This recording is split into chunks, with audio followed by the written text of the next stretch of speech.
Hi guys. This is my first video for this channel.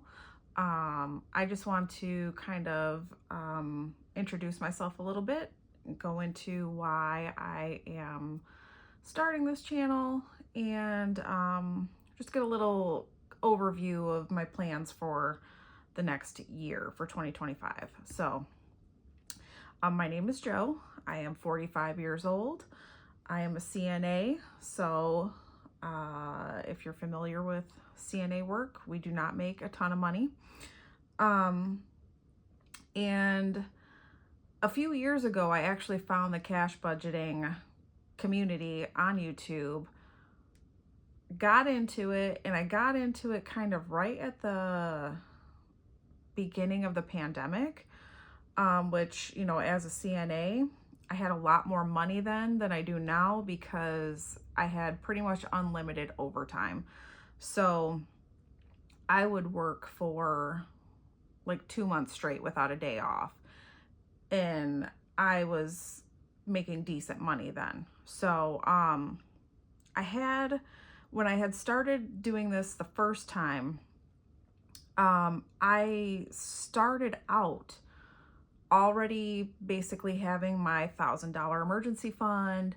I already had my bills, like enough money set aside to pay my bills for a month ahead. I really had started out in a really good spot considering how much money I made, because prior to that, I was paycheck to paycheck. So I got into cash budgeting. I did really good for a while. And then over time, I kind of let my old thought processes and habits get back to me. I am a naturally kind of scatterbrained person.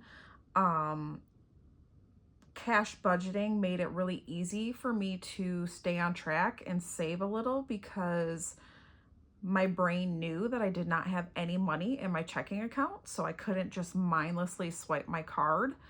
But over time, I kind of convinced myself that, I've been doing this for a while. I know how to budget better now. I can keep that money in my account. I don't need to cash budget anymore.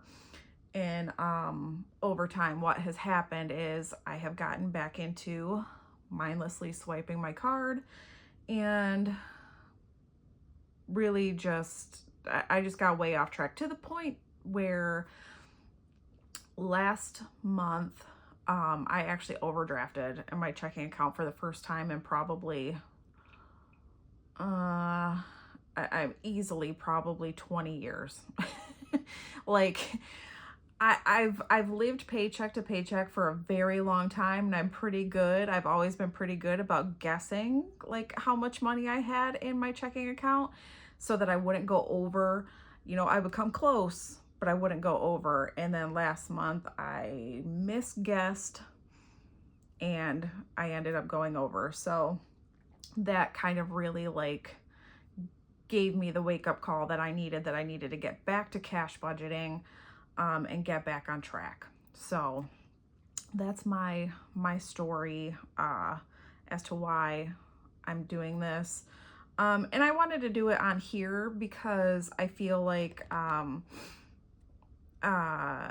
it'll help keep me accountable to what I'm doing and what my goals are. So I went on Amazon, bought a little just cheap. I think this was like $7 or $8, this budget planner.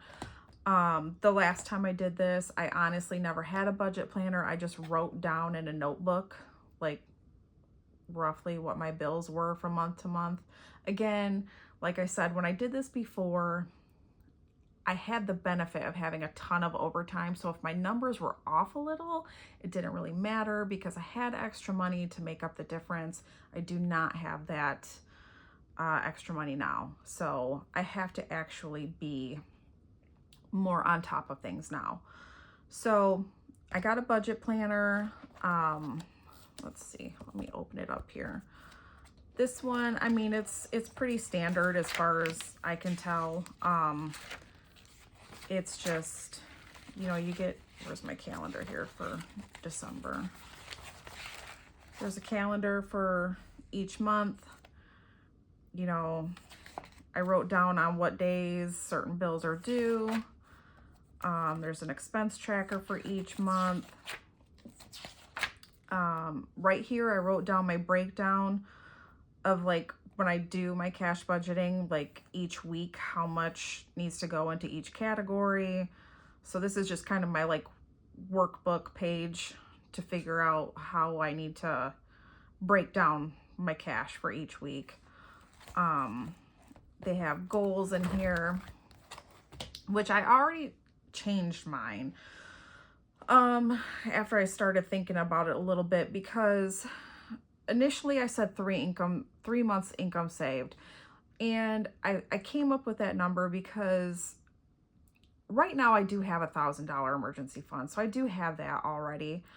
The thing with the $1,000 though is with how expensive everything is right now, it is so easy to go through all or almost all of that $1,000. It only takes like one minor car repair or one minor house repair and it's gone, and you got to build it all back up again.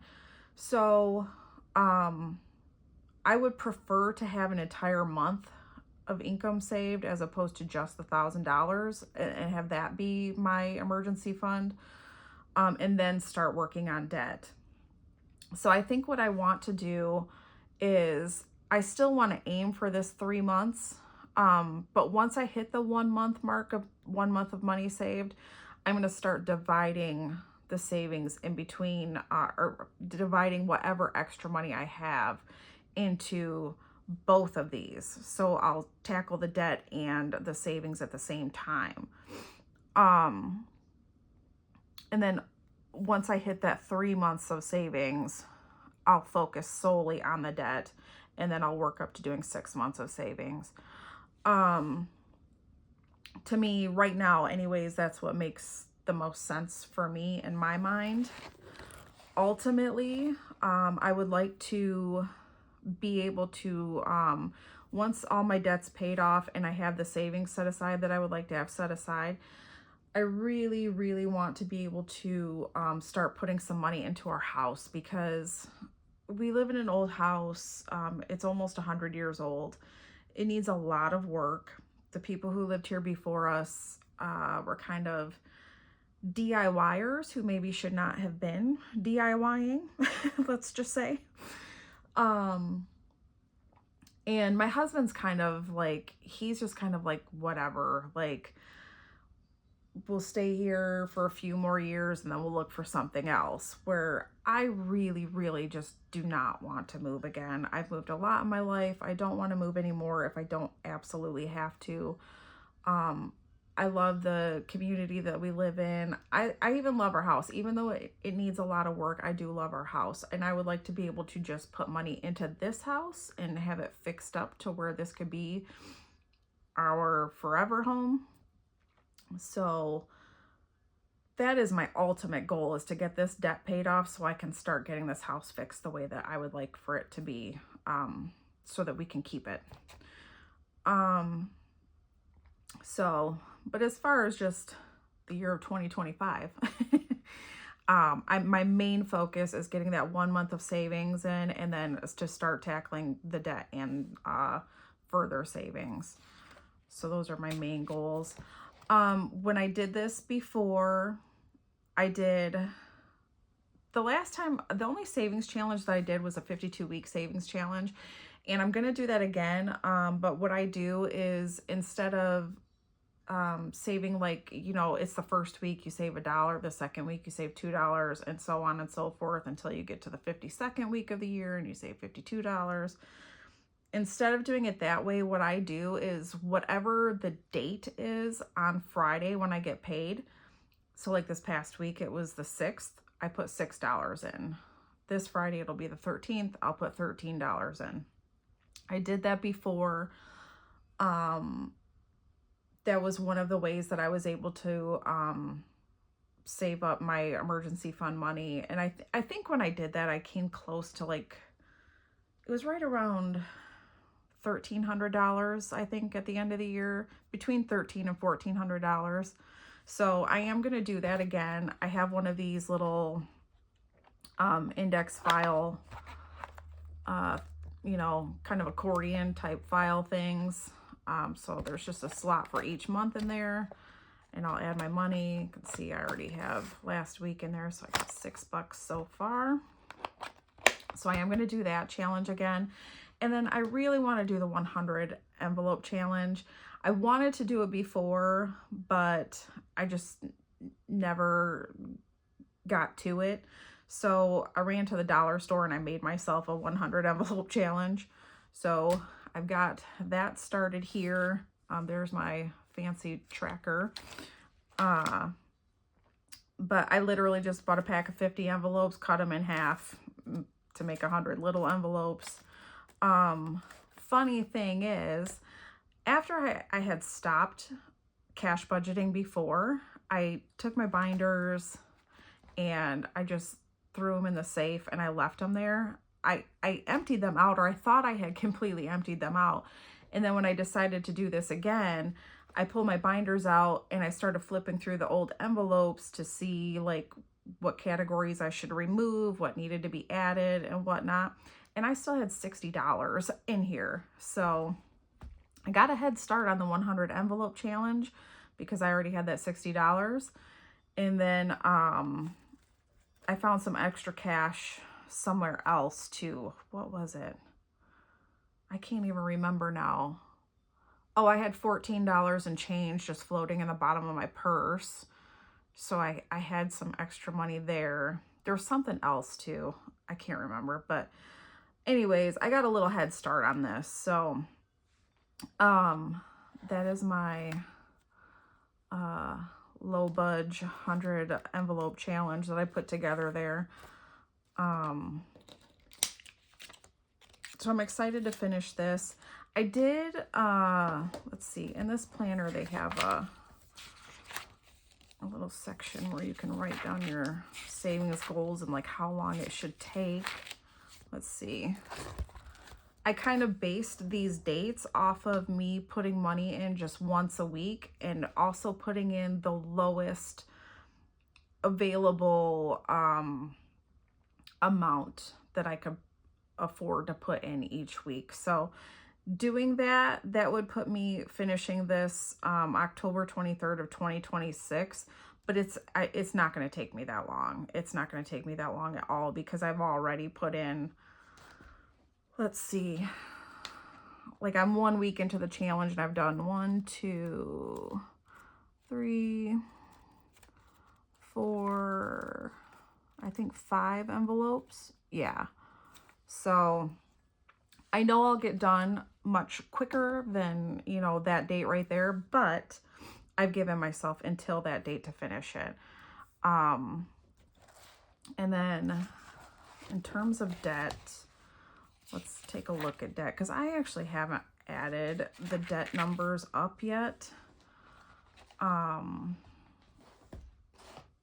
I paid this early this month just because I could. So these are, all 3 of these are due at the end of the month, but I actually paid that one early. So let's see here. Let me get this out of my way.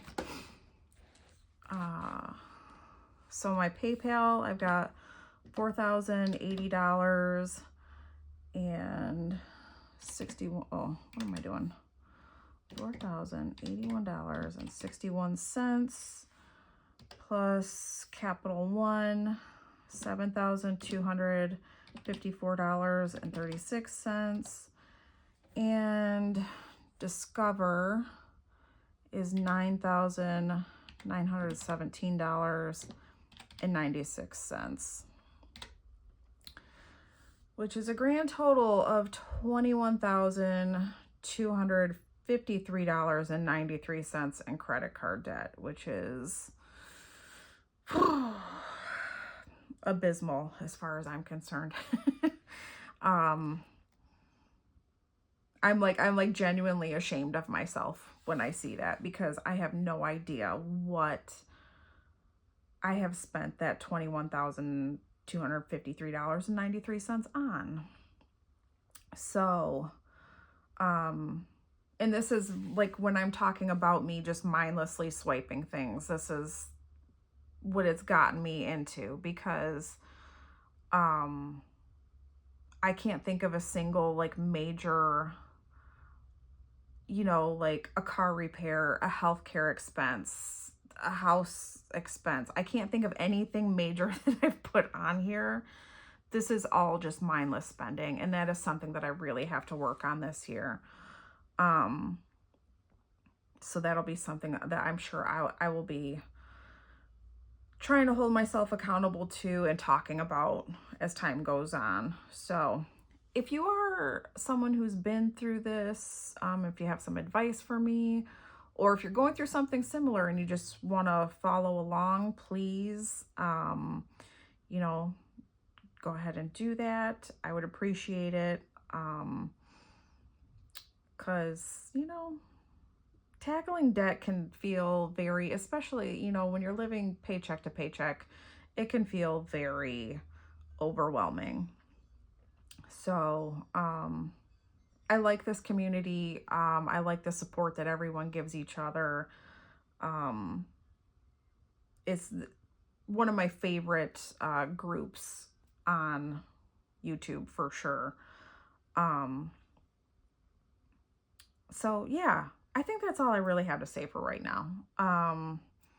This is just me just starting over, starting to get this stuff paid down, and hold myself accountable to it. That's my main thing because again, like I said, I'm a little scatterbrained. I need the accountability, like need it. So that's that. That's my debt. That's my plans. Uh so yeah. I hope everyone is having a fantastic day. And I will talk to you guys later.